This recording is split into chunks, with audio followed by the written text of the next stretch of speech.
बिस्मिल्लाहिर्रहमानिर्रहीम। अस्सलाम वालेकुम ख़वातीनो हज़रात, welcome to morning with sugar. आज की सुबह हमारे लिए एक्स्ट्रा खुशगवार है, एक्स्ट्रा खूबसूरत है। क्यों? क्योंकि आज हमें ज्वाइन करेंगी एक ऐसी पर्सनालिटी जो हमारे मुल्क की सुपरस्टार हैं, मगर स्टार होने के साथ साथ एक सोशल वर्कर भी हैं, एक फिलैंथ्रोपिस्ट हैं, वतन की बेटी हैं।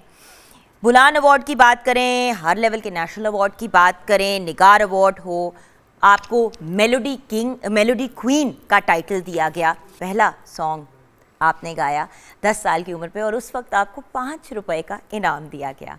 और आप इमेजिन कर सकते हैं कि 10 साल की उम्र पे कोई भी आपको इनाम मिले कोई काम करने का तो कितनी बिग डील होती है। लेकिन क्या उनको उस वक्त इस बात का एहसास था कि वो अपनी करियर में इस लेवल की कामयाबी हासिल करेंगी और इस लेवल पे पहुंचेंगी? अच्छा, अगर हम फैशन आइकॉन की बात करें तो आप किसी फैशन आइकॉन से भी कम नहीं हैं। और आपकी जो सबसे प्यारी बात है, जिसकी हर इंसान तारीफ़ करता है कि आप बहुत मिलनसार है, बहुत लविंग, बहुत ही पॉजिटिव आपका नेचर है। आज हम किस पर्सनालिटी से मिलेंगे उनकी तरफ जाने से पहले ऑफ कोर्स शेफ़ मुनीरा हमारे साथ हैं, उनसे भी हेलो हाय कर लेते हैं। अस्सलाम वालेकुम। वालेकुम अस्सलाम, कैसी हैं आप? बिल्कुल ठीक मुनीरा, मैंने कहा पता नहीं टाइम मिले आपके पास आने का ना या ना मिले, पहले ही बता देते हैं कि आज हम किचन में हमारी जो बहुत ही प्यारी मेहमान हैं उनके लिए क्या बना रहे हैं। आज हम बना रहे हैं बहुत, जैसे कि आपको पता है कि बहुत ही फास्ट ही रेमेडी है, पालक चिकन साथ में मिंट और साथ में धनिया के साथ बना के मिक्स एक हरियाली बोटी बना रही हूँ। और इसको बड़ी क्विकली आप बना सकते हैं और सेहत के लिए बहुत अच्छा है, डाइट के लिए बहुत अच्छा है, और जो वेट लॉस करें उनके लिए बहुत अच्छा है, और जो अपने डाइट के लिए बहुत होते हैं कि हमें ये नहीं खाना वो नहीं खाना, तो ये बहुत ही है कि आप उसको ईजिली खा सकते हैं। कुछ भी इसमें नहीं है कि आप किसमें ज़्यादा इसमें आपको लगेगा कि इसमें बहुत सारा फैट्स है। और साथ एक सैलेड बनाऊंगी, उसके साथ चिक पीस के साथ में कैप्सिकम के साथ आज एक सैलेड होगा, और साथ में एक आपकी ये होगी हरियाली बोटी के साथ एक रेसिपी। अमेजिंग। और व्यूअर्स, एक और चीज़ जो हम आज करेंगे, देखें आज हम एक मतलब 1-on-1 गुफ्तगू तो करेंगे ही हमारी जो सुपरस्टार हैं, जो मेलोडी क्वीन हैं उनके साथ, लेकिन उसके बाद एक हमने पूरा टाइम देना है इस कॉन्वर्सेशन को भी कि जो ख़वातीन काम करती हैं, जो वर्किंग वुमेन हैं, वो किन इश्यूज़ किन मसाइल को फेस करती हैं और क्यों इतनी ज़्यादा डिप्रेशन और एंग्जाइटी की शरह जो है वो बढ़ गई है हमारी सोसाइटी में, और ख़वातीन ही क्यों हर चीज़ का टारगेट बनती हैं। तो today the girls are going to have a conversation, लेकिन let's invite melody queen to our stage. और एज ऑलवेज उनकी जो एक धमाकेदार एंट्री होगी वही होगी। मैं बात कर रही हूँ एब्सोल्युटली गॉर्जियस शाहिदा मिनी जी की।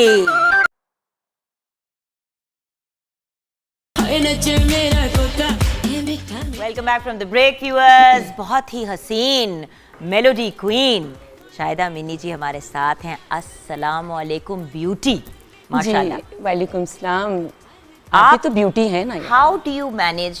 मैं यही अभी इनसे ब्रेक में पूछ रही थी कि माशाल्लाह माशाल्लाह व्हाट अ ब्यूटीफुल फिगर, और अपने आप को इतने अच्छे मेंटेन, मैं इसलिए नहीं कहती क्योंकि लगता है कि हम गाड़ी की बात कर रहे हैं या हम घर की बात कर रहे हैं, बट माशाल्लाह माशाल्लाह, हेयर, स्किन, फिजिक, माशाल्लाह माशाल्लाह माशाल्लाह। इसीलिए बार बार कह रही हूँ, नजर लग जाती है, पता नहीं चलता शो के बाद आप कहीं मैं मुझे कुछ हुआ इसकी वजह से। अच्छा ये बताइए शाहिदा जी, हमने जो एक बात इनिशियली टच अपॉन की कि 10 साल की उम्र पे करियर का आगाज हो गया विदाउट इवन रियलाइजिंग, कुछ अपनी जर्नी हमारे साथ शेयर करेंगी प्लीज? ज़रूर करूँगी, बहुत अच्छा लगता है मुझे। मैं 10 साल की थी जब मैंने PTV से स्टार्ट किया था। स्टूल पर खड़े होकर पहला गाना गाया था मैंने, और स्टूल पर इसलिए मुझे खड़ा होना पड़ा है कि मैं माइक तक पहुंच नहीं पा रही थी। 10 साल की थी मैं और माइक तक मैं नहीं पहुंच पा रही थी, तो स्टूल पर खड़े हो। तो माइक क्यों नहीं उन्होंने नीचे किया? यार कितना कर लेते ना, स्टूल छोटा सा स्टूल था ना, थोड़ी सी हाइट बनाने के लिए और प्रॉपर, ताकि मैं वहाँ तक पहुँच जाऊँ। बैठकर मुझे गाने का मज़ा नहीं आता, मैं टिक कर गा नहीं सकती, बेचैन रूम नहीं, बचपन से। रूह की जो ग़िज़ा है हाँ, वो आपको एक्टिव ही करेगी ना। ये बैठ बैठ के जब लोग गाते हैं, मुझे खुद हैरानगी होती है कि आपका दिल नहीं चाहता कि आप मूव करें। हाँ नहीं, वो बैठकर गाने वाला जो गाना होता है वो जैसे कि नशिस्त होती है, वो भी हमने बहुत किया है। गज़ल जैसे गज़ल हो गई, कोई गज़ल नाइट हो गई, नशिस्त हो गई, कुछ इस टाइप की चीज़। लेकिन बड़ा मज़ा आता है ऐसा म्यूज़िक गा कर भी मुझे, लेकिन परफॉर्म करके भी मुझे बहुत मज़ा आता है। अच्छा, तो एक बात जो पीटीवी के बारे में बड़ी रिनाउन है कि पीटीवी पे सीखने का तो बहुत मौका मिलता है लेकिन डांट भी बड़ी पिटती थी, और being a little girl obviously सुर ताल इन सब चीज़ों को बैलेंस में लेके चलना, तो वो एक्सपीरियंस कैसा था? डांट पिटी? नहीं, मैं डांट नहीं खा सकती थी क्योंकि मैं बहुत लाडली थी, अकलौती थी।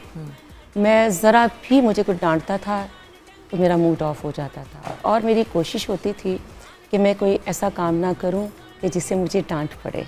अच्छा। तो अल्हम्दुलिल्लाह मुझे डांट ज़िंदगी में अपनी मामा से सिर्फ 2 दफ़ा पड़ी थी। डांट?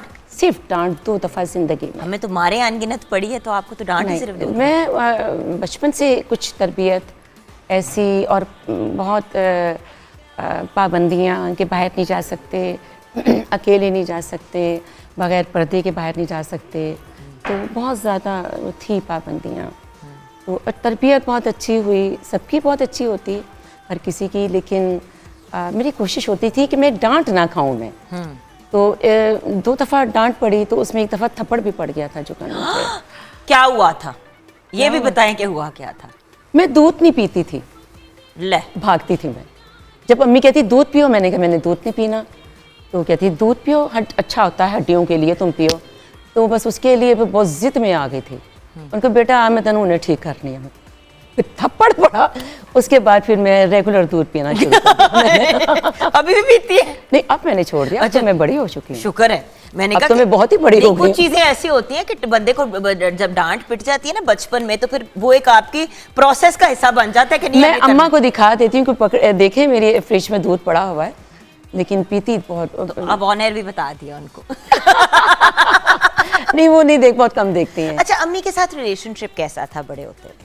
बहुत एहतराम का, जैसे माँ बेटी का होता है, लेकिन अम्मी के साथ मेरी दोस्ती नहीं है। Why? कभी भी दोस्ती नहीं रही, लेकिन मेरे बच्चों के साथ दोस्ती है।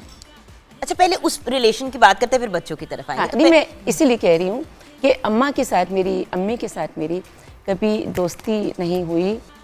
फिर आपका जो डायनामिक अपनी औलाद के साथ बना, आज जैसे कि आपने कहा कि आपके साथ दोस्ताना वाला एक रिलेशनशिप है, तो क्योंकि आपने बहुत मिस किया अपनी लाइफ में ये, या ये हो गया बस? क्या हो गया? मतलब बस दोस्ती हो गई बच्चों से? होता है ना कि कुछ बच्चे होते ही ऐसे हैं कि वो नहीं, आपके वो फ्रेंड्स बन जाते हैं। जैसे कि आपने कहा कि वो जैसे कि इस चीज़ को मिस किया कि अम्मी के साथ दोस्ती नहीं थी, लेकिन वही बात मेरे जहन में थी कि मेरी अगर अपनी अम्मी के साथ दोस्ती नहीं थी तो मुझे अपने बच्चों के साथ दोस्ती वाला रिश्ता रखना है। उनका दोस्त भी मुझे बनकर रहना है। ये नहीं कि हर वक्त उनके ऊपर डर खौफ हो रहा है कि नहीं जी मामा डांटेंगी, ये करेंगी। हाँ, उनके दिल दिमाग में ये ज़रूर है कि मामा से डांट पड़ेगी। क्या उनको पता है कि मामा कितनी बड़ी स्टार है? ये एक बहुत बड़ा होता है लम्हा फिक्रिया कि जब आप अपनी स्टार मोड में हैं और आगे से किसी बच्चे का फ़ोन आ गया कि भाई ये स्यापा घर पे पड़ गया है, तो मतलब क्या बच्चों को एहसास है कि आप स्टार हैं? कभी उनको मैंने एहसास होने दिया ही नहीं है। घर में मैंने कभी शोबिस वाला माहौल रखा ही नहीं है। बहुत सिंपल सादा, और बिल्कुल कि अगर शोबिस के लोग आए भी हैं तो फैमिली का मिलना जुलना बिल्कुल नहीं है। अच्छा। तो लेकिन उनको पता तो है कि मामा हमारी आर्टिस्ट हैं। कब आप इस्टेब्लिश हुई? आपको कब लगता है? आपको तो बहुत छोटी एज पे लोगों ने रिकग्नाइज करना शुरू कर दिया। आपको कब लगा कि अब मैं पहुंच गई हूँ जहाँ मैंने पहुंचना था? अच्छा, मैं जो हूँ ना, मैंने कभी अपने ऊपर किसी चीज़ को ना हावी नहीं किया कि मैं जी बहुत ही ज़्यादा स्टार बन गई हूँ, बड़ा नाम है। मैं बहुत सिंपल हूँ। मैं कभी सोचती भी नहीं हूँ कि मैं क्या हूँ। मैं एक इंसान हूँ और मैं बिल्कुल आम लोगों में रहना, आना जाना पसंद करती हूँ। मुझे बिल्कुल वो चीज़ें नहीं हैं। लेकिन हाँ, महसूस जब किया, मतलब कि मैं जब गा रही थी, टीवी से मैंने स्टार्ट किया, तो मैं मॉडलिंग भी कर रही थी। मैं आर्ट काउंसिल के लिए भी काम करती थी। मैं रेडियो पाकिस्तान के लिए भी गाती थी, टीवी पर भी गाती थी, कमर्शियल्स भी करती थी, शोज़ भी करती थी, और बस काम करती थी मैं। और उसके साथ ही मैंने फिल्मों में काम शुरू कर दिया। ऑफ़र्स आ गए मुझे। मैं करना नहीं चाहती थी, लेकिन बहुत अच्छी ऑफ़र, और कर लिया काम। बड़ी बोर हुई कि यार क्या मुसीबत है, क्या काम शुरू कर लिया है, बोर हो जाती थी। बड़ी नाजुक नफीस सी थी ना, तो भागती थी बहुत मैं, मतलब इस काम और फिल्म इंडस्ट्री व्यूअर्स माने भी तो या film ना किया माने है। बड़ी रफ एंड टफ फील्ड हाँ, है, बहुत। वो रफ एंड टफ फील्ड है। मुझे यार पहले दिन बुखार हो गया था, सच्ची मैं आपको सही बता रही हूँ, क्या मतलब? सच्ची। जिस दिन मैं पहले दिन गई, मुझे इतनी मैं परेशान हुई, इतनी मैं बोर हुई कि क्या बोर काम है, और मुझे बुखार हो गया। हाय हाय। और उसके बाद मैंने काम तो किया, और मैंने बहुत साल बोरिंग में ही गुजारे जब मैं फिल्में की, लेकिन मुझे अच्छा कब लगा कि जब मैं, ये हम ब्रेक के बाद बताएंगे। अच्छा okay। थोड़ा सा टीजर भी तो छोड़ो हाँ, ना। ब्रेक बहुत जरूरी है। ब्रेक बहुत ब्रेक, जरूरी है। बिल्कुल। ब्रेकों के बगैर जिंदगी नहीं चल पाती। बिल्कुल। कुछ लोगों की तो जिंदगी प्योर ब्रेक होती है, लेकिन इस पे भी हम कभी बात करेंगे, लेकिन ब्रेक के बाद।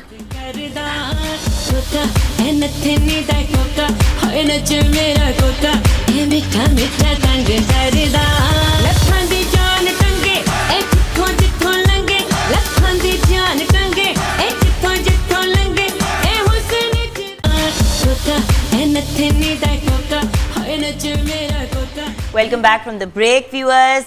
शाहिदा मिनी जी ने एक हमें टीजर दे दिया, लेकिन अब ये जानना ज़रूरी है कि किस मोमेंट पे आपको लगा कि अब मैं सेलिब्रिटी नहीं, स्टार बन गई हूँ, वतन की बेटी के लेवल पे मुझे लोग रिकग्नाइज करते हैं। जब मुझे मेलोडी क्वीन का एजाज़ और अवार्ड मिला, मुझे तो यकीन ही नहीं आ रहा था कि ये क्या है, एक सकता सा हो गया था, क्योंकि एक बहुत बड़ा एजाज़ था, एक बहुत बड़े अदारे से, बहुत बड़े लोग थे जो जजेस थे, बहुत बड़े उस्ताद, अकेडमी का दर्जा रखते हैं हम लोगों के लिए, वो थे फरीदा खानम साहिबा, इकबाल बानो साहिबा, रईस खान साहब, और खैराज तहसीन मलका तरन्नुम नूरजहां जी का, उनकी ज़िंदगी में, और फिर इतने सारे प्रोफेशनल सिंगर्स मेरे साथ, और मुझे तो पता ही नहीं था ये मुकाबला हो रहा है, क्या है। मैं तो गाने के लिए गई थी, तो बस कुछ हो गया। कुछ हो गया।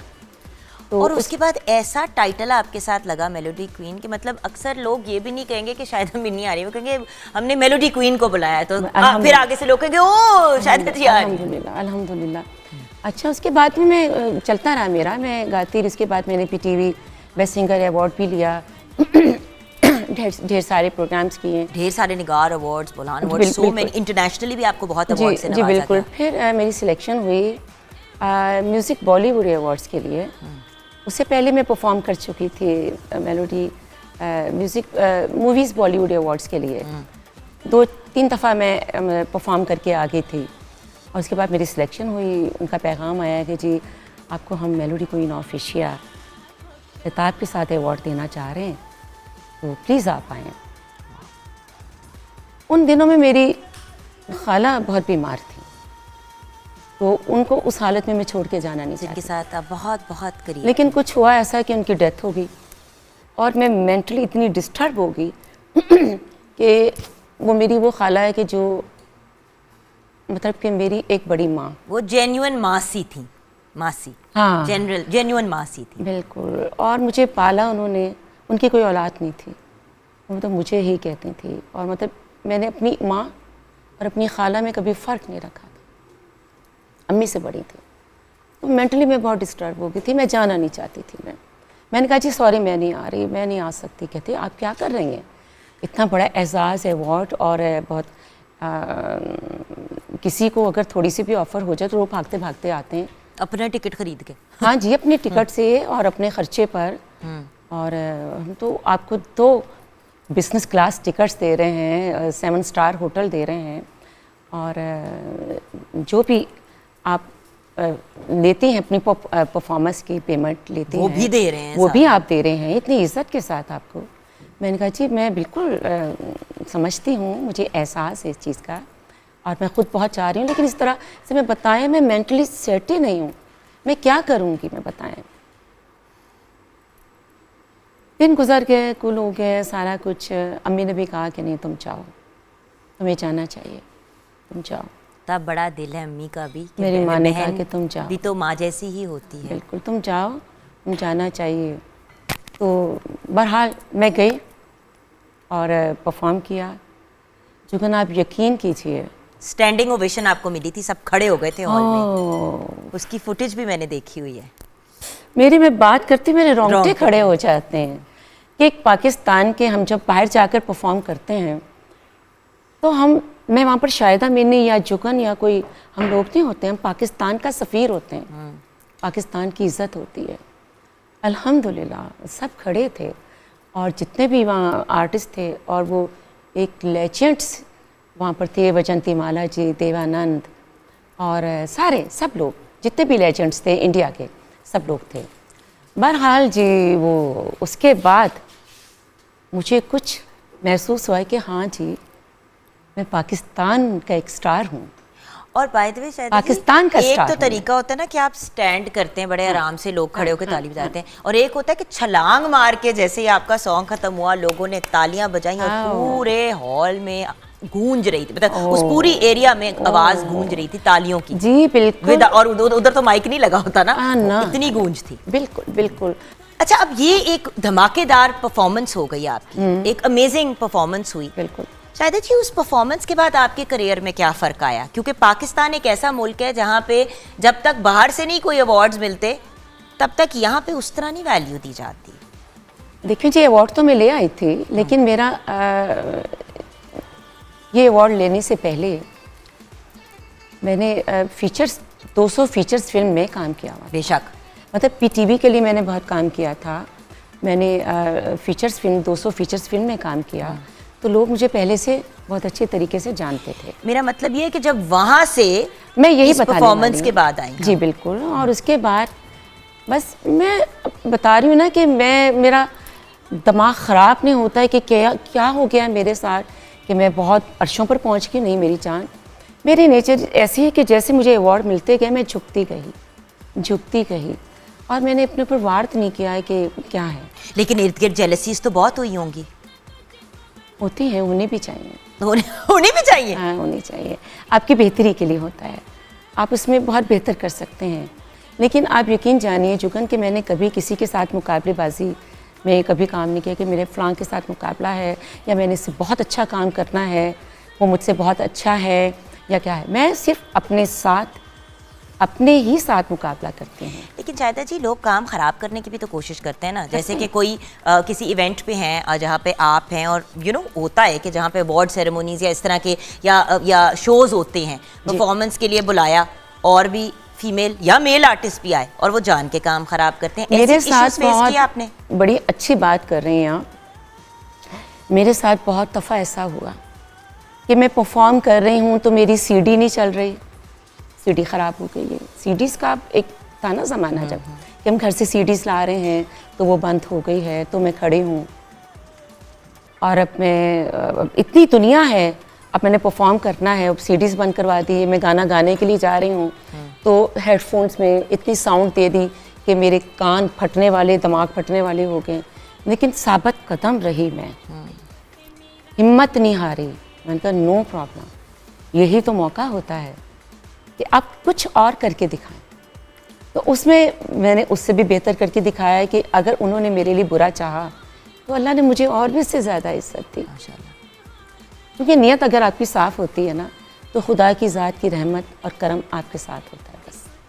बेशक, लेकिन इन चीज़ों से मिजाज में तलखी या नेगेटिविटी नहीं आई? कभी ऐसा नहीं फील हुआ कि यार मतलब अपने काम से काम रखो, मेरी चीज़ों में क्यों पड़ रहे हो? हुआ होता है। जब हद हो गई, जब एक हद होती है कि बॉर्डर है, बॉर्डर क्रॉस आप करेंगे तो जो उधर बैठे उनको गुस्सा तो चढ़ेगा ना, वो तो मार भी सकते हैं ना, फाइट भी कर सकते हैं। जब किसी ने हद क्रॉस कर ली, बहुत बर्दाश्त किया, बहुत बर्दाश्त कर लिया, कर भी लिया, लेकिन कुछ ऐसे लोग भी थे जिन्होंने खुद मेरे साथ पंगा लेने की कोशिश की, बार बार खे के टूटना। मैंने कहा कोई बात नहीं, लेकिन मेरी तरफ से फिर भी कोई लड़ाई नहीं थी। हाँ। मैंने कहा जाओ, अल्लाह पे छोड़ा और उनके हालात भी बड़े बुरे हुए, अल्लाह ने बड़ी सज़ा भी थी इनको। लेकिन जब आप खुद सज़ा दोगे ना तो वो सज़ा नहीं मिलेगी, और जब आप खुदा पे छोड़ते हो, जब रब की सज़ा होती है ना, वो बड़ी बुरी होती है। अच्छा, अब हम नेक्स्ट सॉन्ग कौन सा सुने? आप सुनाएंगी हमें? आई नो कि कुछ आप बड़ा सॉफ्ट और ब्यूटीफुल सा हमें सुनाने लगी हैं ब्रेक के बाद, तो कुछ उस सॉन्ग के बारे में हमें बताएंगी? पहले जो मैंने सुनाया था वो तो बड़ा एक गर्म सा है ना, मज़े का था थोड़ा सा। मैंने कहा ज़रा मूड बन जाएगा। मुझे बेसिकली ना सॉफ्ट म्यूज़िक बहुत पसंद है, और फिर वो रोमांटिक हो। रोमांटिक मुझे बहुत पसंद है। बेसिकली मैं बहुत रोमांटिक हूँ। मतलब कोई एक खूबसूरत पेंटिंग वो भी मुझे अगर भा जाए ना, तो बस गई मैं। तो फिर आपसे तो ये जानना ज़रूरी होगा कि आपके लिए रोमांस की इंतहा क्या है, ये लेकिन हम ब्रेक के बाद बताएंगे। अभी हम ब्रेक के बाद जब वापस आएंगे तो बहुत ही एक खूबसूरत सॉन्ग सुनते हुए आएंगे, क्योंकि देखें जैसा हमारे स्टार का मिजाज है उसी किस्म का सॉन्ग हम आगे लेके चलेंगे। और ब्रेक के बाद मेरी दो सहेलियां भी हमें ज्वाइन कर चुकी होंगी जो बहुत बड़ी फ़ैन है शायद अमीनी की, तो उनको भी साथ इंक्लूड करेंगे ब्रेक के बाद। क्या बात है, व्हाट अ ब्यूटीफुल सॉन्ग। इसकी कोई हमें बैक स्टोरी भी बता दीजिए। अब पहले तो मैं अपनी सहेलियों से आपको जरूर करा दूं। ये मासूमा, डॉक्टर मासूमा ज़हरा हैं। She is an acupuncturist, she is a herbalist, she is also an Ayurvedic specialist. Very good, माशाल्लाह। एंड देन साइमा यूसुफ, मेरी बहुत ही प्यारी दोस्त, ब्यूटी एक्सपर्ट हैं, आल्सो वेरी वेरी बहुत अच्छा लगा आपसे मिलकर। एंड शायदा जी आपकी इंट्रोडक्शन तो कराने की जरूरत ही नहीं होती, चेहरा ही काफी है, बल्कि आवाज ही काफी है। बहुत शुक्रिया, बहुत शुक्रिया। अच्छा, इस सॉन्ग के बारे में हमें क्या बताएंगी आप? ये किसके लिए गाया है, सब सच बता दें। देखिए, जब मैं गाती हूँ ना तो मैं माइक के लिए गाती हूँ। नहीं, ये बात नहीं, मैं आपको हकीकत बता रही हूँ, हकीकत बता रही हूँ। क्योंकि जो बेसिकली बहुत रोमांटिक होता है ना बंदा,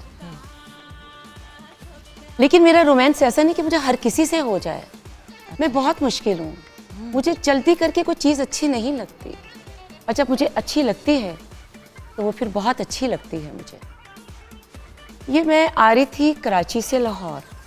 ये तो आपने मुझे सोच में मुब्तला कर दिया 2 मिनट के लिए ना, मेरा दिमाग अब ये कनेक्ट किया मैंने डॉट्स। अच्छा चले, हो गए कनेक्ट। हाँ जी, आप इस्लामाबाद से आ रहे हैं। नहीं, मैं रिकॉर्डिंग से कराची से लाहौर आ रही थी मैं। ठीक है। तो मेरा शाम का टाइम था, मेरी टीम ने इकट्ठा होना था, तो गाना हमने बनाना था, तैयार करना था।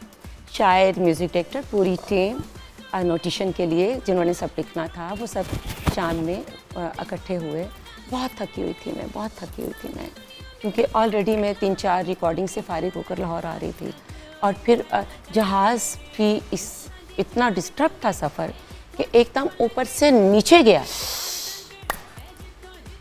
और फिर ऊपर आया। अल्लाह ने दोबारा से जीवन दिया। अच्छा, अल्हम्दुलिल्लाह। अच्छा ले, तो मैं तो ये था गाना। ये ना करें मेरे साथ आप, इसमें कोई रोमांटिक कहानी आपको डालनी पड़ेगी। मैं नहीं डालूंगी, नहीं, नेचुरल जो है वो बात करूंगी मैं झूठी बातें नहीं करती मैं। तो वो शाम को गाना मुख्तलिफ वो बना रहे थे, म्यूजिक डायरेक्टर मुजाहिद हुसैन साहब, हसन रिजवी साहब इसके शायर थे। वाओ, बहुत अच्छा लिखते थे, और वो इस दुनिया में नहीं है। तो ये एक स्थाई बनाई, 2 स्थाई मुख्तलिफ किस्म की। मैंने कहा नहीं, मुझे नहीं अच्छा लग रहा, मुझे नहीं अच्छा लग रहा। अब जब उन्होंने ये लाइन कही ना, मैंने कहा ओके रुक जाएं, इसी को ही बनाया आप। फिर मेरे बैठकर मैंने सारा गाना खुद बनवाया, और मुझे इतना मेरे दिल में लगा, मेरी रूह में उतर गया। और जब मैंने इसको रिकॉर्ड किया, मैं पहले दिन जब इसको रिकॉर्ड करने के लिए गई तो मेरा मूड ठीक नहीं था। मैं गाई नहीं। मैंने कहा नहीं, आज मैं रिकॉर्ड नहीं कर रही, इसको मैं कल आऊँगी, कल रिकॉर्ड करूँगी। मैं इसको छोड़ गई। मैं अगले दिन आई, मेरा मूड बड़ा अच्छा था। फिर मैंने जो इसको रोमांटिक तरीके से, कभी आप मुझे गाते हुए देखे ना, जब मैं रिकॉर्ड करती हूँ मैं, तो वो मेरा एक हीरो, मेरा लव, मेरा प्यार, मेरा सब कुछ वो माइक होता है, इसके साथ मैं रोमांस कर रही होती हूँ। जैसे कि जब मेरा हीरो, मेरा प्यार, मेरी नज़रों के साथ वो मेरा माइक होता है। अच्छा, मेरे हस्बैंड ने एक दफ़ा मुझे कहने लगे कि मेरी ख्वाहिश है कि तुम गाओ तो मैं बाहर बैठा तुम्हें देख रहा हूँ। इसका क्या जवाब? मैंने कभी भी नहीं ऐसा किया। मैं कैसे गा सकती हूँ यार? एक हीरो और एक हस्बैंड में कितना फ़र्क होता है। हाय, क्या इन्होंने वैसे करोड़ अरब की बात कर दी इन्होंने कि हीरो में और हस्बैंड में। मगर बेचारे मियों को लगता है कि वो हीरो हैं, अब उनको कौन बताएगी आप? लेकिन देखिए वो कितने खुशकिस्मत हैं कि हम उनकी वाइफ हैं। कि हम पूरी दुनिया को छोड़कर उनके साथ जुड़ी हुई हैं। अल्हम्दुलिल्लाह, हमारी भी खुशकिस्मती है। हाँ, लेकिन ज़्यादा उनकी। लेकिन ज्यादा होनी मानने की बात है। मानने की बात है। इस नोट पे ब्रेक की तरफ जाएंगे। रोमांस की इंतहा, मतलब अगर शायदा मिनी जी के लिए कोई एक पीक की रोमांटिक सिचुएशन हो तो क्या होगी? मासूमा ज़ारा, आपसे भी यही सवाल पूछा जाएगा और आपसे भी साइमा जी, इनसे भी रोमांस की बात कि करें। रोमांस की पीक आपके लिए क्या है? मेल फीमेल जरूरी नहीं होता, जो आपने ये एक्सप्रेशन बना लिया। ब्रेक के बाद डिस्कस करेंगे। मासूमा परेशान सी हो गई है ब्रेक के बाद।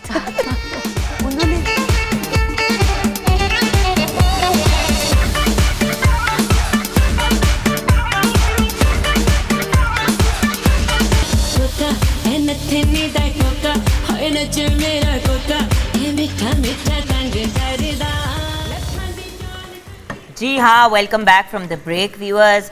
मेलोडी क्वीन हमारे साथ हैं, साथ साथ मेरी सहेलियां भी हैं। रोमांस की बात करनी है, बट जब इतनी सुरीली पर्सनालिटी हमारे साथ हो तो फिर खाना भी सुरीला बनना चाहिए, वरना मुनीरा चली जाओ यहाँ। नहीं, मैं पूरा इंजॉय कर रही हूँ। साथ साथ आपको पता है कि जब मेलोडी क्वीन यहाँ पर हो तो खाना भी सुरीला बनता है और मूड भी बड़ा सुरीला सा हो जाता है। तो आपने रेसिपी हमारे साथ शेयर करनी है। जी बिल्कुल। आज की बड़ी मैं जैसे कि बताया था स्टार्टिंग में कि बड़ी सिंपल सी रेसिपी है। जैसे कि आजकल ग्रीन सब्जियों का बहुत, लीफी वेजिटेबल का बहुत सीज़न है, और तो उसको आपने मैंने लिए, इसमें पालक है, मिंट है, साथ में धनिया है, ग्रीन चिलीज़ है, कैप्सिकम है। इसकी मैंने एक पेस्ट ही ग्रीन कलर की बनाई है। इसको मैंने दही में मिक्स की है। साथ इसमें आप चाहे तो रोस्टेड जो उसमें मसाले हैं, मैंने उसमें मसाले सारे रोस्ट किए थे, जिसमें से ज़ीरा था, सूखा धनिया, तेज़पत्ता। इसको रोस्ट करना है। रोस्ट के बाद आपने इसको पीसना है और उसको इसमें मिक्स कर देना है। उसके बाद आपने इसको जिंजर गार्लिक सौते करना है। फ्रेश ही चॉप लेना है, आपने पेस्ट नहीं यूज़ करनी है। फ्रेश इसको लेके चिकन को सौते करने के बाद वो आपने जो पेस्ट बनाई होगी वो आपने उसमें ऐड कर देनी है, मसाले ऐड कर देनी है और उसको पकने के लिए छोड़ देना है। एडिंग पे आप इसमें फ्लेवरिंग के लिए थोड़ी सी योगर्ट और ऐड कर सकते हैं, एंड दैट्स इट। इसको आप वैसे भी खा सकते हैं, रोटी के साथ भी खाएं, राइस के साथ भी खाएं, जिसके साथ आपको बाय सेल्फ भी खा सकते हैं, क्योंकि बिल्कुल। इसमें हमने चने भी डाले हैं, बाकी वेजिटेबल्स भी डाली हैं, चिकन भी डाला है। तो अगर आप रोटी या चावल नहीं भी इस्तेमाल करते तो इट्स परफेक्टली फाइन। और साथ में एक सैलेड मैंने बनाया है, ये भी अगेन चिक पीस के साथ बनाया है, और ख़ास तौर पे ये सफ़ेद चने के साथ। इसमें आप कैप्सिकम लें, कैरेट लें, साथ में मूलियों का सीज़न है। जब भी कोई सैलेड बनाए तो उसकी ड्रेसिंग बहुत काउंट की जाती है, तो मैंने इसका जो उसकी ड्रेसिंग बनाई वो आजकल लेमन का सीज़न है। अगेन मैंने सफ़ेद ज़ीरा उसको रोस्ट किया है, साथ में इसमें लेमन और साथ में हल्का सा मैंने इसमें सॉल्ट, हिमालयन सॉल्ट वो ऐड किया है। उसको टॉस करके इसको मैंने रख दिया। बहुत ही अच्छा इसका फ्लेवर आ जाएगा। तो कॉम्बिनेशन अगेन वही कि आप साथ में दही लें, साथ में इसका प्लेटर पूरा रेडी करें और हेल्दी फूड खाएं हेल्दी लाइफस्टाइल के साथ। क्या बात है। वैसे खाने की बात हो रही है व्यूअर्स, तो हम लाइफस्टाइल को पॉजिटिव या अच्छा बनाने का क्या तरीका है? वैसे जी आपने वादा किया था कि आज बताएंगी हमें कि कैसे, व्हाट आपकी फिटनेस का क्या राज है। कभी हमने आपको ओवरवेट नहीं देखा या भंगम हालत में नहीं देखा। होता है ना, हर आर्टिस्ट पे एक टाइम आता है जब कभी ना कभी मतलब बेबीज़ के दौरान या व्हाटएवर बहुत ज़्यादा वेट भी चढ़ जाता है या कभी बहुत अंडर वेट हो जाता है। आपने हमेशा बड़ा अपना परफेक्ट मेंटेन किया सारा कुछ। मैंने जब मेरे बच्चे भी पैदा हुए ना माशाल्लाह से, तो मैंने बहुत खाया नहीं है जिस तरह से औरतें खाती हैं। हमारी पंजाब की पंजीरियाँ, ये वो इस टाइप की चीज़ें ना खाई, खा के इतना सा बच्चा पैदा होता था और इतनी बड़ी जुगन होती। मैंने नहीं, बिल्कुल मैं नहीं। एक तो मेरा पूरा टाइम वो उल्टियों में गुजरता रहा, जैसा वो था मेरा टाइम, उसमें कुछ खाती ही नहीं थी मैं। सारा मतलब देख कर ही मेरा दिल ख़राब होता था, तो बड़ा मुश्किल वो मेरा वो टाइम होता था। अम्मी ने नहीं पुश किया? अब जैसे अम्मी दूध पे मार, अम्मी ने वाहिद 2 दफा जब डांटा। मेरी अम्मी खुद बड़ी स्मार्ट हैं। वाओ। मेरी अम्मी को देखें, मुझसे ज़्यादा स्मार्ट हैं। और अगर मैं अपने आप को छोड़ूं ना, तो मैं ये सोफ़ा बड़ा कम है, इससे और भी आगे जा सकती हूँ। नहीं। हाँ। सीरियसली? अच्छा, यानी आप नेचुरली मैं बड़ी शौकीन हूँ मैं खाने पीने की, और मैं बड़े खाने की शौकीन हूँ मैं, लेकिन मुझे एक हद तक खाना होता है। खाने की में आपकी कमजोरी क्या है? मतलब एक होता है ना, हर बंदे की कमजोरी होती है एक चीज़, वो क्या चीज़ है जो आपकी कमजोरी सामने आ जाए ना नहीं कर सकती आप? जो भी अच्छा स्पाइसी हो, बस मुझे वो ये एक फेवरेट चीज़ तो होगी, ताकि हम हमेशा आपके सामने वही रखें। देखें, मुझे मेरे मूड का कुछ पता नहीं होता है कि मैं एक जैसा खाना बिल्कुल नहीं खाती। ओके। कभी तो मैं रोटी खा रही होती हूँ, कभी मैं रोटी छोड़ देती हूँ, कभी मैं राइस खा रही होती हूँ, फिर मैं राइस छोड़ देती हूँ, कभी मैं सिर्फ ब्रेड खा रही होती हूँ, फिर मैं ब्रेड छोड़ दूँ। एक जैसा कुछ नहीं खाती मैं चेंज करती रहती हूँ, ताकि इंसान बोर होके फिर कोई। हाँ, मैं बोर हो जाती हूँ, मैं एक टाइप का खाना नहीं खा सकती। और कभी मैं कुछ खाती नहीं हूँ, मैं खाली खाऊंगी तो सिर्फ मटन खा लूँगी, खाऊंगी तो सिर्फ चिकन खा लूँगी, नहीं खाऊंगी अगर खाने पे आऊँ तो एक पूरी रोटी भी खा लूँगी। लेकिन मेरा एक हद होती है। मैं बता रही हूँ मैं बड़ी खाने वाली थी। मैं तो जब शूटिंग पर जाती थी, आप सोचेंगे मैं क्या खाती थी? क्या? ओह, पराठा ऑमलेट अब मेरा फेवरेट है। Paratha omelette? Yes. Next time Shaida ji आएंगी तो हम पराठों की भरमार अरे लगा नहीं, देंगे और ऑमलेट नहीं। इसीलिए नहीं बता और रही वो थी। भी देसी घी का, हाँ, और वो भी ऊपर मक्खन हो, खानदानी। आहो। खानदानी अच्छा, श्रीला। उसके अलावा भी एक और भी चीज़ है कि जब मेरे सामने वो चीज़ आ जाए तो मैं ना नहीं कर सकती। वो साग, मकई की रोटी हाँ, और मक्खन। और मक्खन। मक्खन आए, ये मेरा बहुत फेवरेट है। दुनिया जहान की डिशें पड़ी होंगी ना, मैं चुकन मैं बिल्कुल उसको हाथ भी नहीं लगाऊंगी।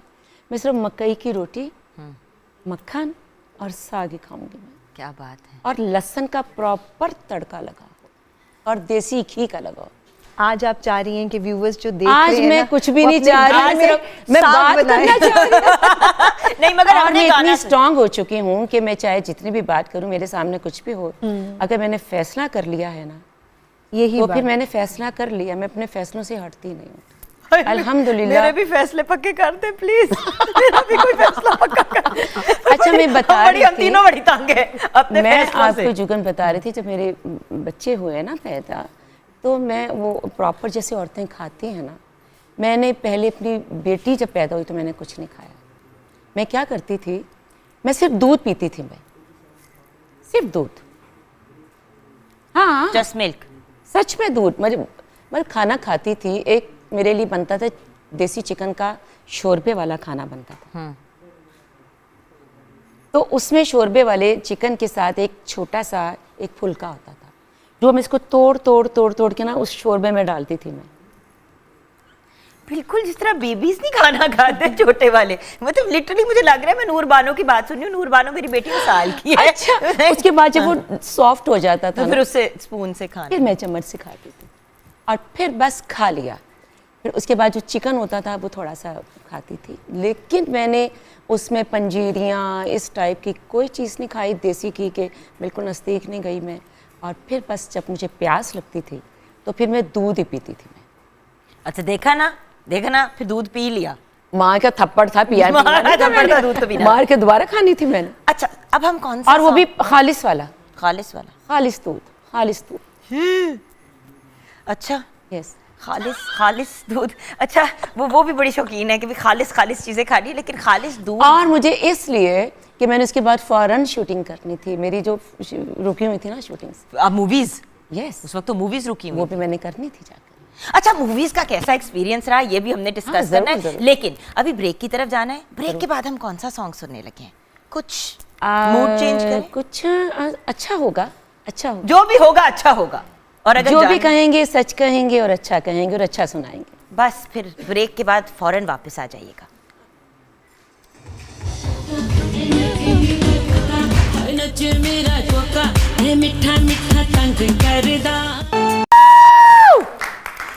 इतना बेईमान कंगन, Yes. इतना बेईमान कंगन। इतना ही तो होता है। कौन? क्यों कंगना। कंगना क्यों? Yes. ये कि why was the कंगन कंगना? why was it बेईमान? नहीं, सब कुछ नहीं बता सकती। सब कुछ नहीं।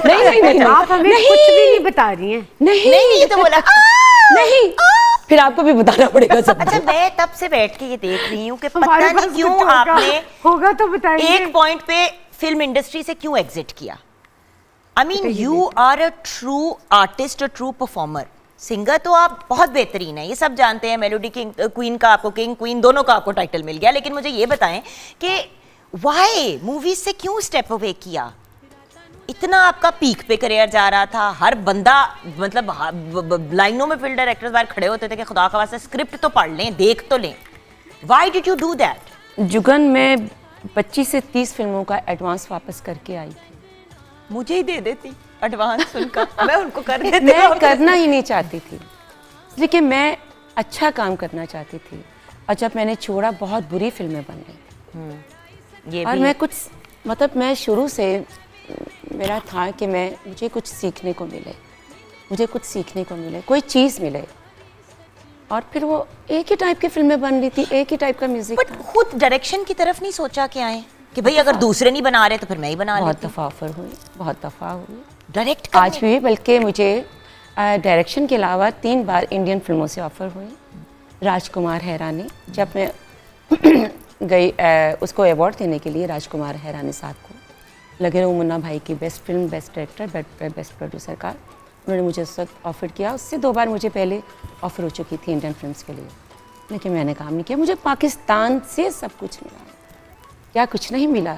ये तो वो लोग भागते हैं जिनको पाकिस्तान से कुछ ना मिला, मुझे पाकिस्तान ने सब कुछ दिया। अच्छा, रोमांस की बात हो रही थी, बेईमान कंगना से ख्याल है, रोमांस की पीक क्या है आपके लिए मासूमा जी?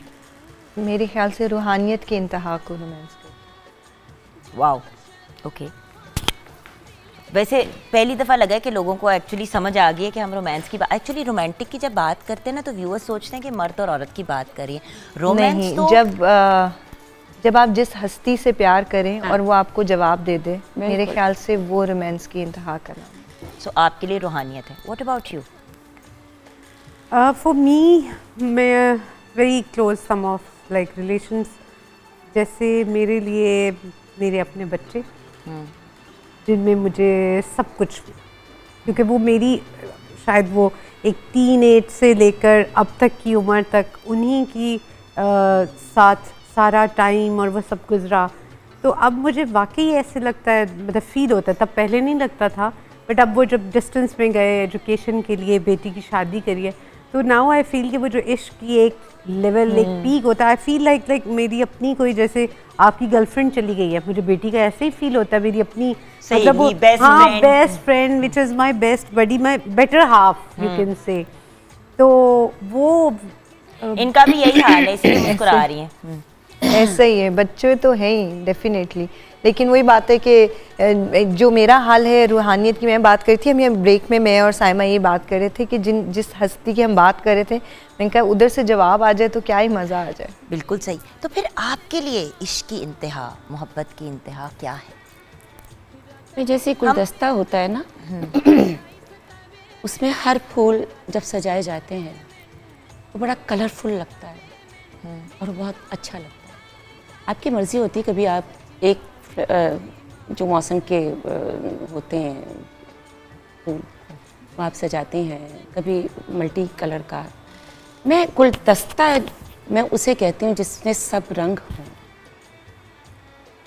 और अल्हम्दुलिल्लाह मुझ में सब रंग हैं। माशाल्लाह, माशाल्लाह। तब जैसे आपने कहा, बहुत अच्छी बात की, किसी की अपनी नेचर होती है ना, हर मुख्तलिफ़ किस्म के लोग होते हैं, कोई एक कलर पसंद करता है, कोई मुख्तलिफ़ कलर पसंद करते हैं, कुछ सब पसंद करते हैं। मैं रूहानियत भी है मुझ में बहुत ज़्यादा, मैं अपनी माँ से भी बहुत मोहब्बत करती हूँ, पत्नी बहुत प्यार, इतना प्यार कि मैं कभी माँ के बगैर सोती ही नहीं थी। फिर जब माँ के बगैर सोने लगी तो माँ ने कहा अब तो मेरे बगैर सोनी है ना, लेकिन मुझे अब सोना पड़ता है। सदके। अच्छा, फिर तो मुझे अपने बच्चों से बहुत प्यार है, मुझे अपने हस्बैंड से बहुत प्यार है, मुझे अपने फ़न से बहुत प्यार है, मुझे अपने गाने से बहुत प्यार है, अपने काम से बहुत प्यार है, और मुझे कोई भी यानी कि जिंदगी के हर रंग से आपको इश्क है? हर रंग से नहीं, लेकिन मैं रंगबाज नहीं हूँ। हाँ, वो बड़े हैं। हाँ, रंगबाज वो बड़े नहीं घूम कि रहे हैं मैं- आजकल। हाँ नहीं, वो मुझे देखते ना कि किसी को देखा तो मोहब्बत हो गई, ऐसा कभी भी नहीं हुआ। मैं बड़ी मुश्किल हूँ बेसिकली बहुत मुश्किल हूँ, मुझे बहुत मुश्किल और देर से कोई चीज़ पसंद आती है। मेरा हस्बैंड तो अभी तक कहता है तुम्हें मुझसे प्यार ही नहीं। हेलो, है ना?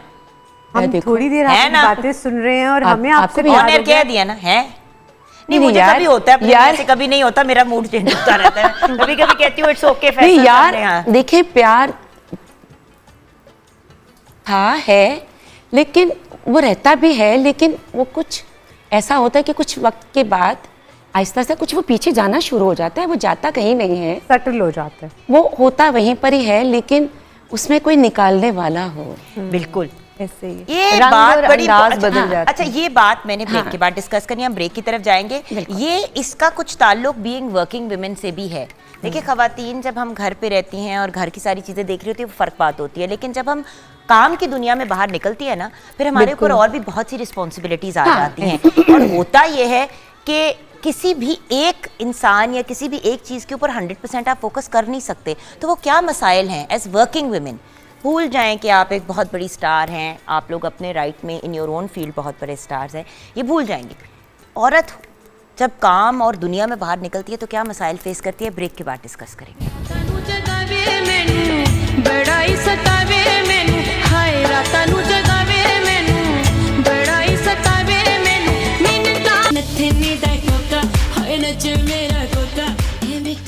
Welcome back from the break viewers. The beautiful Shaida इन्नी इज़ विद अस। और जब मेलोडी क्वीन हमारे साथ है तो कुछ सहेलियों का भी साथ होना ज़रूरी है ताकि हमारा गपशप का सिलसिला जारी रहे। वैसे तो अगर हम बात करें लाइफ के एक्सपीरियंस की तो उस लिहाज से तो आप बाकायदा एक लेजेंड है और बड़ी यंग एज पे आपको लेजेंड का टाइटल वैसे ही दे दिया गया एज अ सिंगर।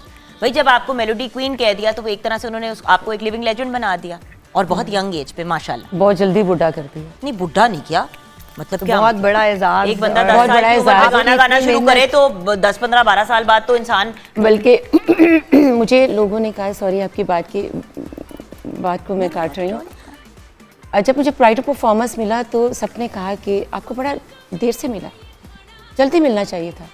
मैं कि क्यों, जब मैं पैदा हुई थी तभी मुझे मिल जाता।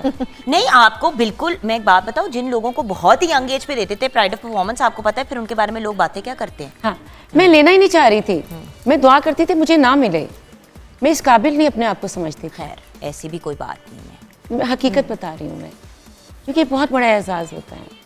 खैर अगर जब आप मिल गया तो मेलोडी क्वीन का भी जब मुझे एहसास मिला तो एक बहुत प्राइड ऑफ परफॉर्मेंस एक्चुअली सबसे हाईएस्ट नेशनल अवार्ड है ना, बहुत जिम्मेदारी। उसके बाद फिर एक तरह से ये भी होता है कि अच्छा जी अब ये कर लिया तो हुन की करा, अब तो सब हो गया ना, क्योंकि pride of performance is the biggest award. इसके बाद बस ये हुआ, आप बिल्कुल सही बात कर रही हैं कि यही इंसान सोचता है, मैंने अपने काम को कम कर दिया। क्यों? सिलेक्शन शुरू करने, हाँ नहीं यार ये कितनी बड़ी जिम्मेदारी बढ़ गई कि अगर मैं ये भी काम करूं वो भी काम करूं तो फिर मैं रेडी ना लगा लूँ मैं। हाँ, गाने की रेडी गाने की रेडी। अच्छा अब हम क्या सुनने जा रहे हैं?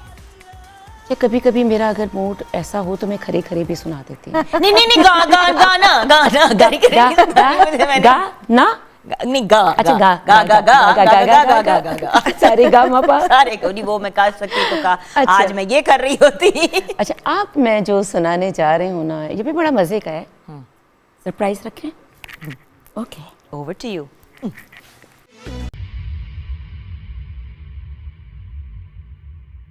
मिठा मिठा तंग करदा लखां दी जान टंगे ए जिथों जिथों लंगे, लखां दी जान टंगे ए जिथों जिथों लंगे, ए हुस्न च रंग हरदा। Back from the break viewers. हमेशा इसने अपना रोना डालना होता है। मैं आई हूँ इसके पास, मैंने कहा अभी हम ब्रेक के बाद ना किचन से, क्योंकि हमने क्लोज करना है, तो कहती है मेरे से नहीं पूछा कि वर्किंग वुमेन के क्या मसाइल है, क्या मसाइल है वर्किंग वुमेन के। मैं वैसे बता रही हूँ बहुत सारे मसाइल होते हैं और मैंने तो खास तौर पे इतने मसाइल फेस किए क्योंकि एक मेल ना फीमेल तो थी नहीं, मेल डोमिनेंट में मैंने काम किया शेफ्स के साथ। तो मैं वो बता रही हूँ कि मैं बहुत ज़्यादा स्टार्टिंग में हो गई थी परेशान और अपसेट भी हो गई थी क्योंकि फर्स्ट टाइम गई थी और ऐसा मैंने माहौल देखा। तो मुझे मेरे शेफ़ ने बड़ी अच्छी बात बताई थी कि इस चीज़ को छोड़ने से पहले एक गिलास पानी का लेकर जाओ और उसको गिराना नहीं आपने, और जितना दिया उतना ही वापस लेकर आपने आना। तो मैंने कहा सर मेरी बात तो उसने कहते पहले ये कर लो काम। तो जब मैं वापस आई तो वो ग्लास कहते पानी तो नहीं गिरा, जितना मिलीमीटर था उतना ही है। मैंने कहा जी सर उतना ही है। तो उन्होंने मुझे कहा कि गिरा क्यों नहीं, मैंने कहा सर वो ध्यान उस पर था, वो गिरना जब आपने इतना फुल करके दिया था। तो कहते बस फोकस ऑन योर वर्क। तो लोग तो बातें करते ही हैं, तो वही वाली बात है जो शायदा जी ने कही कि हाँ। भाई at the end of the day मैंने दूसरों के ऊपर बॉदर ही नहीं किया, बिल्कुल। किसी ने तंग किया बॉदर किया, मैंने रब की जात पे छोड़ दिया। और बड़ी अच्छी बात है, बिल्कुल। हम क्या किसी को सजा देंगे, जब आपने रब के हवाले कर दिया फिर अल्लाह ताला ने खुद डिसीजन लेना है और उनसे बेहतर डिसीजन मेकर और जज कोई भी नहीं। बिल्कुल, exactly। So thank you so much. Thank you so much. और आज का माहौल और माशाल्लाह इतना ज़बरदस्त हुआ कि मैंने बहुत एंजॉय किया शायदा जी को। अच्छा मुझे ना बहुत जो चीज़ बॉदर करती थी, मैं अक्सर शायदा जी को देखती थी ना शोज़ में, तो वो थोड़ी सी मुझे अनकंफर्टेबल लगती थी। बल्कि शायदा जी के पास वापस जाकर उनसे ये सवाल पूछते हैं, कहती है आपको मैं बहुत कम शोज़ में देख रही हूँ और रिसेंटली तो बिल्कुल ही आपने शोज़ पे जाना छोड़ दिया है, वाई? मतलब लोग एक देखें एज अ सिंगर आपको as a film star there are इतने आपके टाइटल्स हैं, तो जी बिल्कुल, national award winner, international award winner, मतलब कौन से लेवल पे आपको रिकग्निशन नहीं मिली, तो क्यों नहीं जाती हैं शोज पे? लोग बुलाते भी हैं, मैंने आपको खुद रिफ्यूज करते हुए देखा है। मेरी बहुत प्यारी दोस्त बहनों की तरह है नादिया खान। पीटीवी पर कर रही थी, इतने साल से वो मुझे बुला रही थी, मेरे पास टाइम ही नहीं था घर से निकलने के लिए।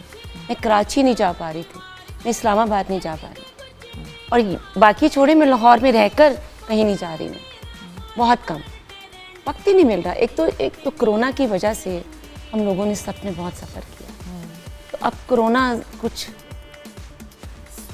सो रहा है, हल्का तो डेंगू उठ गया है, बंदा जाए तो जाए कहाँ।